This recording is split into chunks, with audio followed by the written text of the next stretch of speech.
After 3 years of negotiations, claims and counterclaims, it's come to this. For the first time, the government's decided to impose a contract on junior doctors, whether they like it or not.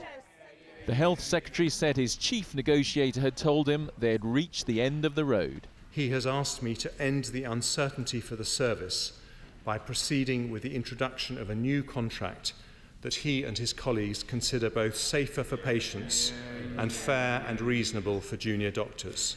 I have therefore today decided to do that. The government says the new contract will include a basic pay rise of 13.5%. The maximum hours a junior doctor could work a week will go down from 91 to 72.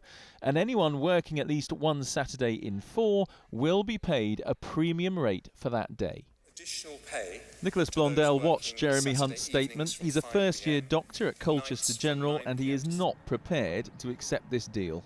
This is not the things we wanted. This is a list of things that you've invented to sweeten the deal, but it's got nothing to do with what we're concerned about. What we're concerned about is overstretched, overburdened resources, like a hospital that can't make up even its rotated staff, can't fill all of its positions, and that's across the country. Save our NHS! The main sticking points mean the government's insistence that on pay, Saturdays should be like Monday to Friday.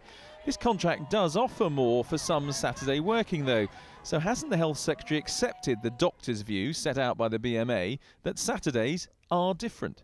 Well, we've been flexible, as we said we always would. We said we needed to change the way that Saturday premiums worked. But that is the principle conceded, surely, isn't it? Saturday is not just like Monday to Friday by the final offer you were prepared to make. We always said we were prepared to negotiate on precisely how we reformed the premium on Saturday. We have changed those.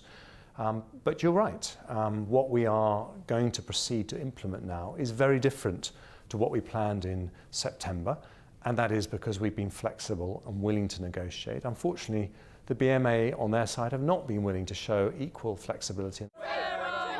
We don't know how this dispute will play out. We do know that relations between junior doctors and the government have never been worse.